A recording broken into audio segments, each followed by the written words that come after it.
En la presencia del Señor con gratitud y alza tu voz con júbilo. Ahora vamos a estar estudiando en los capítulos 12 al 14 acerca de los dones espirituales, en especial acerca de los abusos de estos dones que aparecen en la iglesia en Corinto.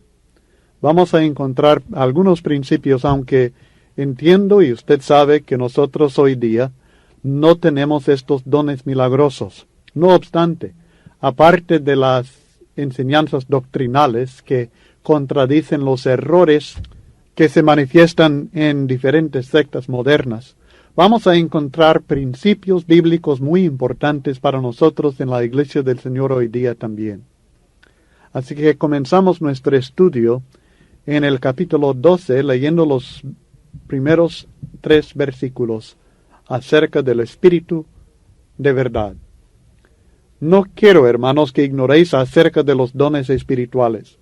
Sabéis que cuando erais gentiles, se os extraviaba llevándoos como se os llevaba a los ídolos mudos. Por tanto, os hago saber que nadie que hable por el Espíritu de Dios llama anatema a Jesús. Y nadie puede llamar a Jesús Señor, sino por el Espíritu Santo. En la ciudad de Corinto y en todo lugar, en aquel tiempo y hoy día, es necesario que recibamos instrucciones en relación a los dones espirituales. Es un error grave pensar que los dones espirituales eran cosas tan maravillosas de que el dotado, el que recibía determinado don, no necesitaba instrucción espiritual, instrucción de parte de la palabra de Dios para usar estos dones correctamente. El mismo defecto que causaba que las reuniones en la iglesia en Corinto les debilitaran, en vez de fortalecerlos, también hacía que los dones espirituales que habían recibido tuvieran un efecto negativo en vez de positivo en la iglesia en Corinto. El hecho de haber recibido un don espiritual no significaba que uno también era una persona espiritual. Hubo personas carnales en la iglesia que habían recibido dones espirituales y que usaban estos dones conforme a su propia carnalidad en vez de conformarse a las enseñanzas espirituales del Espíritu Santo. El uso correcto de los dones es el factor decisivo. El hecho de usar un don no significa que sea beneficioso. Hay que usarlo correctamente. En el caso de ellos, lo usaban incorrectamente y el resultado, en vez de edificación, era debilitar, dividir a la iglesia del Señor. Como en los otros problemas que debilitaban la iglesia en Corinto, que hemos venido estudiando, en el capítulo 5, el 6, el 7, todos estos problemas, también en cuanto a los dones espirituales, el factor principal era la falta de amor. La falta de amor. De ahí veremos la relación importante del capítulo 13, que habla acerca del amor. El capítulo 13, que habla del amor, en realidad está presentando la solución para el abuso de los dones espirituales, y no solamente estos, sino la solución para todos los problemas en la iglesia del Señor en Corinto y en muchas iglesias hoy día. Pero esto lo veremos en detalle. Pero quiero que entienda que el capítulo 13 no es como un paréntesis entre 2 capítulos que hablan de los dones espirituales, sino que habla también de lo mismo, aunque habla del amor. Porque el factor principal que debilitaba la iglesia en Corinto era la falta de amor.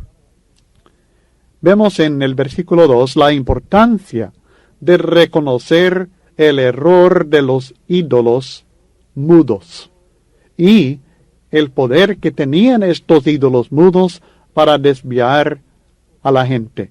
Es obvio que los ídolos no pueden hablar, no pueden decir nada, no pueden confesar que Jesús es Señor. Y hay muchos textos en la Biblia que hablan al respecto, además de nuestra propia experiencia personal.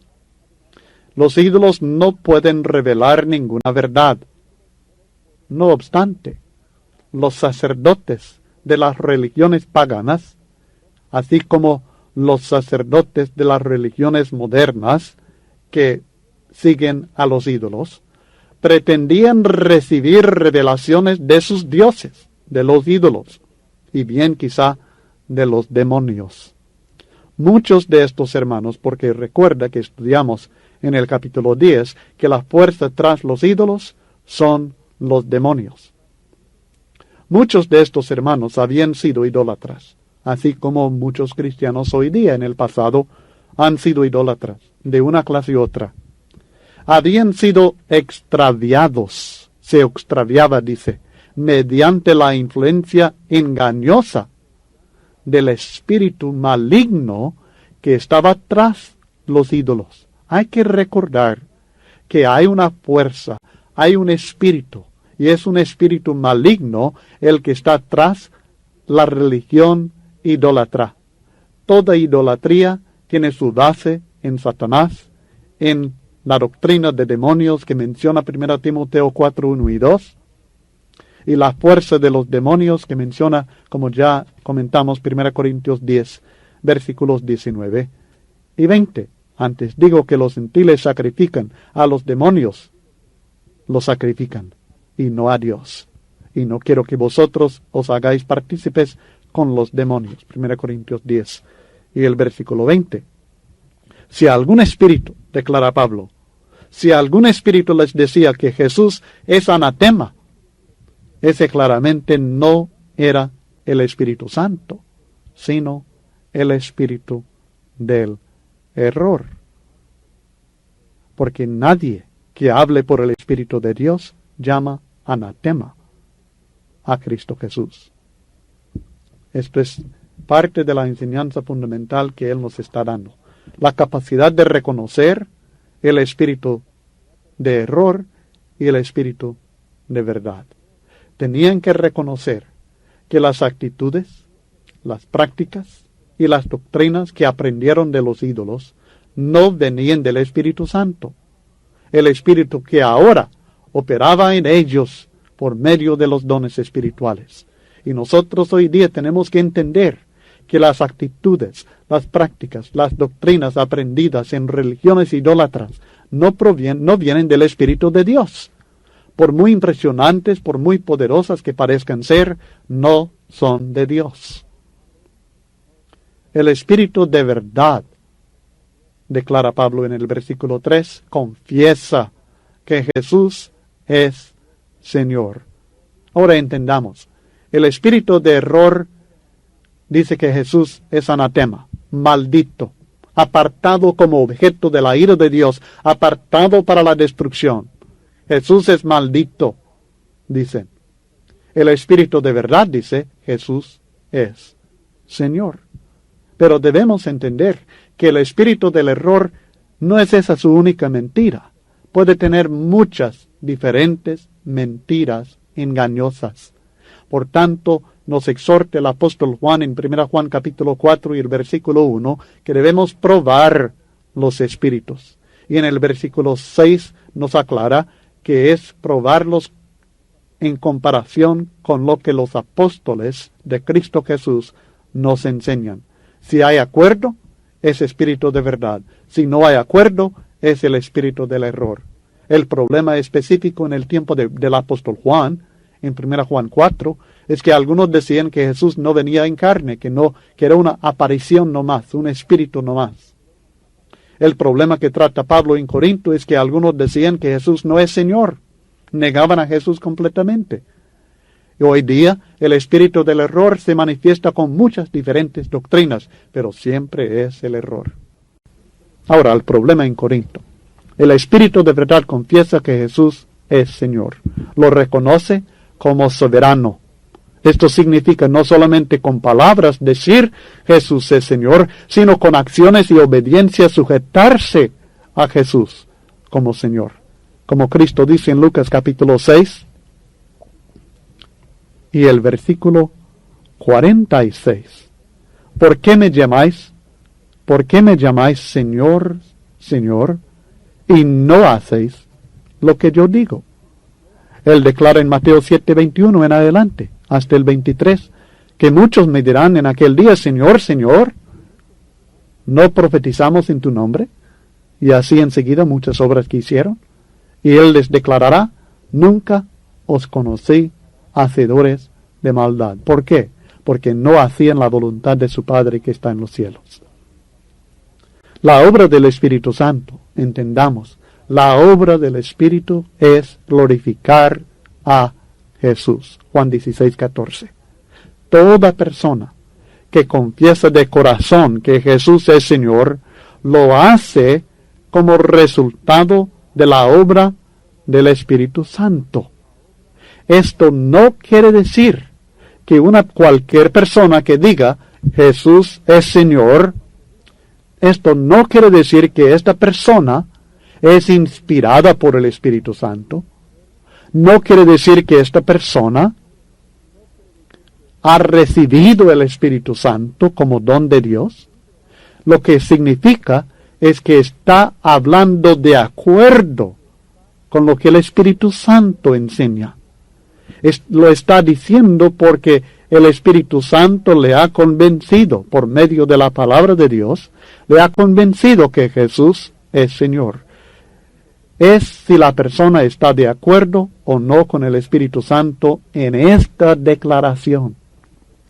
El hecho de decir Jesús es Señor no significa que cualquier persona de cualquier secta, de cualquier religión que sea, que naturalmente que Dios está aprobando todos los aspectos de esta religión, o que el Espíritu Santo está obrando en todos los aspectos, todas las prácticas, todas las doctrinas de determinada religión. No es esa la enseñanza aquí. La enseñanza aquí es que cuando uno dice Jesús es anatema, no lo dice de acuerdo con el Espíritu Santo. Y cuando uno dice Jesús es Señor, lo dice de acuerdo con el Espíritu Santo. El Espíritu Santo eleva, glorifica a Jesucristo.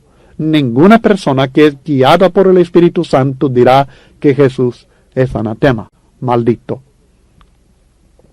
Luego, en los versículos 4 al 11, nos presenta básicamente una declaración, y es que hay muchos dones, pero todos estos dones son de un solo Espíritu.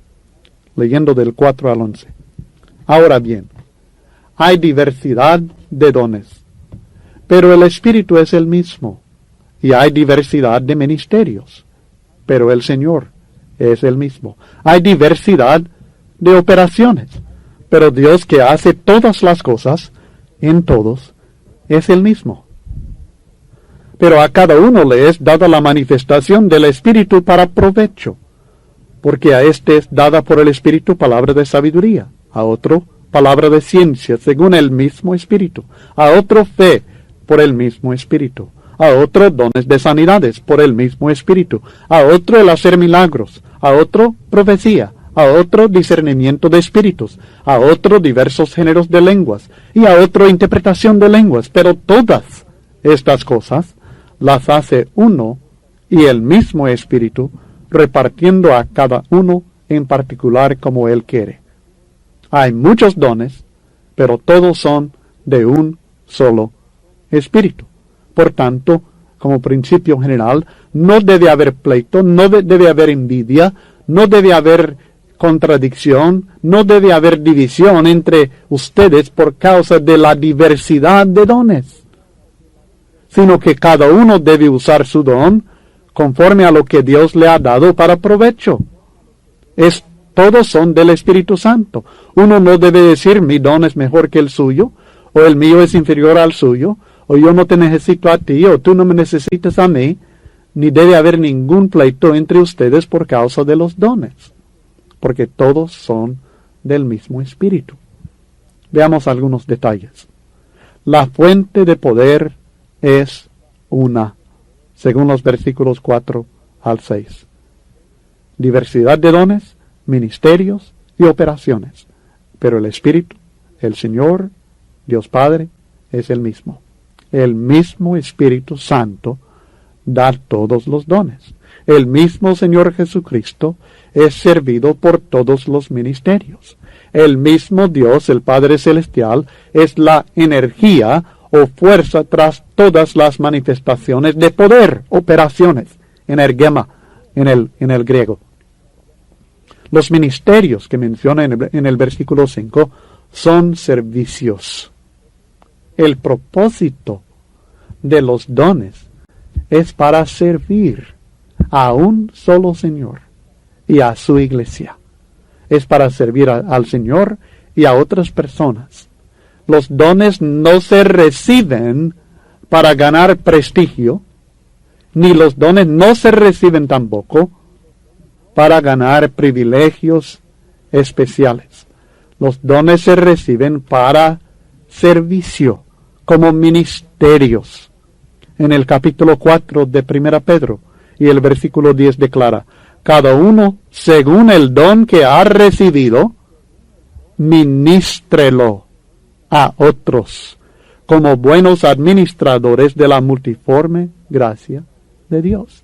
Sirva a otras personas con el don que Dios le ha dado. Por su gracia ha recibido este don. Es el Señor el que se lo ha dado. Entonces usted debe servir, ministrar con esto. Los dones son ministerios, son operaciones, son energía, fuerza que ha recibido de Dios, de Cristo, del Espíritu Santo, y que deben ser usados conforme al propósito de Dios, para el beneficio de otras personas. Es interesante que a pesar de ser dones milagrosos que recibieron de Dios, los cristianos que los recibieron siempre tuvieron que recibir instrucciones, y en este caso corrección, en el uso de estos dones espirituales. Ahora, en cuanto al propósito, ya lo hemos mencionado, pero en el versículo 7 lo enfoca el apóstol Pablo. Pero a cada uno le es dada la manifestación del Espíritu para provecho. Note por favor la diferencia, no dice que le es dado el Espíritu, le es dado manifestación del Espíritu. Todos recibimos el Espíritu Santo al ser bautizados, pero cuando caía el Espíritu sobre estas personas por imposición de las manos de los apóstoles, ellos recibían manifestaciones del Espíritu y lo recibían para provecho. La palabra literalmente significa traer junto, o sea que es para beneficio mutuo. Los dones son para provecho, para juntar, para beneficiar mutuamente a todos en el cuerpo. No es para el provecho personal, sino para ser provechoso para el cuerpo de Cristo. Cada uno recibe un don, ministerio, operación, para que por medio de este don, este individuo sea una bendición para la iglesia. No reciba el elogio de la iglesia, no reciba una posición de autoridad en la iglesia, sino para que sea bendición, de provecho para la iglesia local. Luego, en los versículos 8 al 10, presenta la gran diversidad de dones, y aún esta lista no es una lista completa de todos los diferentes dones, porque si nosotros veamos aún en el versículo 28 de este mismo capítulo, dice: unos puso Dios en la iglesia, primeramente apóstoles, luego profetas, maestros, los que hacen milagros, sanan, ayudan, administran, don de lenguas. Así que habla de algunos dones ahí que no se mencionan específicamente aquí en esta lista. Y además tenemos otras listas, tanto en Efesios como en Romanos y 1 Pedro, que hacen claro que no se trata de una lista completa aquí, pero es una lista. Y es interesante también porque cuando las personas modernas empiezan a pensar en dones espirituales o manifestación de haber recibido el Espíritu Santo, automáticamente hablan de hablar en lenguas. Que todo aquel que recibe el Espíritu Santo va a hablar en lenguas. Bueno, aquí este texto contradice tal concepto. O si no es hablar en lenguas, es la sanidad divina. que uno que tiene el Espíritu va a poder sanar a los enfermos. Bueno, estas personas, algunos de ellos no sanaban a enfermos, muchos de ellos no hablaban en lenguas, sino que tenían diferentes dones espirituales, no solamente uno o dos, sino que cada individuo no recibió todos los dones, pero recibió uno u otro.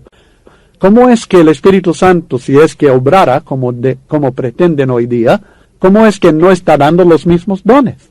Sino que siempre da y exigen que dé el mismo don de hablar en lenguas o si no el de sanar enfermos.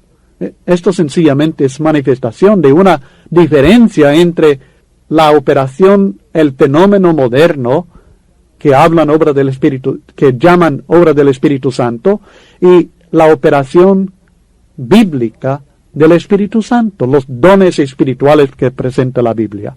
Diversidad de dones. La primera que se menciona es palabra de sabiduría.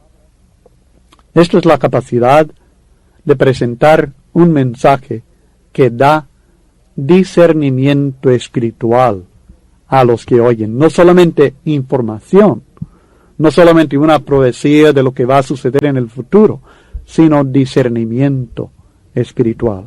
Note en cuanto a Esteban, en los versículos 8 al 10 del capítulo 6 de los Hechos, Esteban está predicando y Esteban, lleno de gracia y de poder, hacía grandes prodigios y señales entre el pueblo. Entonces se levantaron unos de la sinagoga llamada de los libertos y de los de Cirene, de Alejandría, de Cilicia y de Asia, disputando con Esteban. Están argumentando con él, pero no podían resistir a la sabiduría y al espíritu con que hablaba. Esteban había recibido palabra de sabiduría y la usaba para convencer, para discernir y dar discernimiento al corazón de las personas que le escuchaban. En 1 Corintios capítulo 2 ya estudiamos cómo es que Pablo declara que nosotros hablamos sabiduría, la sabiduría que recibió de Dios, palabra de sabiduría.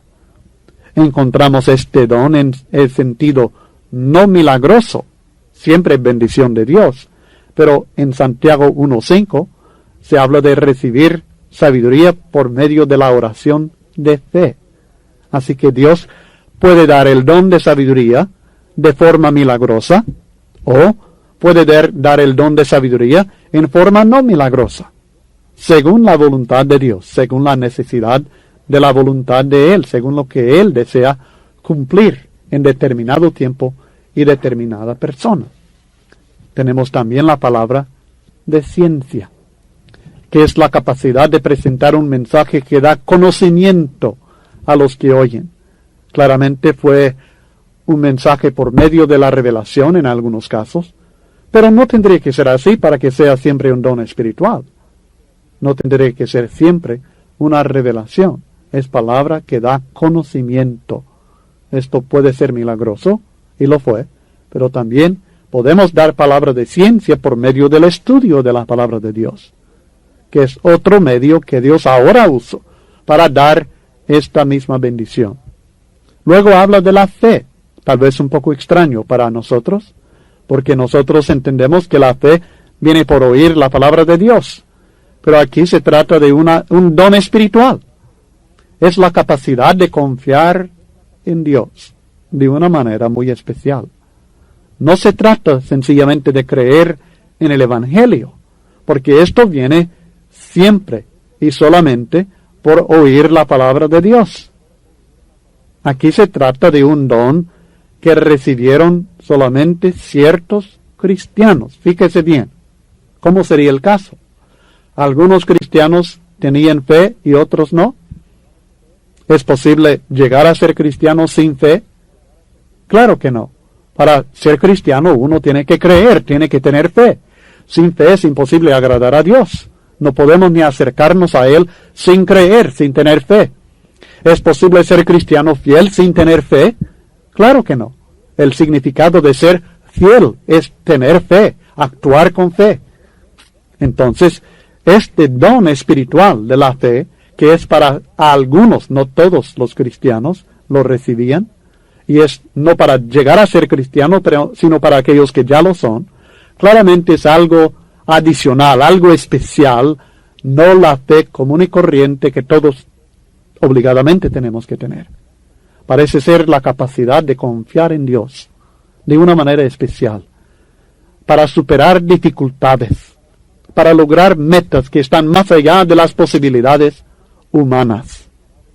Como veremos en el capítulo 13 de 1 Corintios y el versículo 2, en el contexto de hablar de diferentes dones espirituales, el don de hablar en lenguas, el don de la profecía, el don de la ciencia, habla del don de la fe.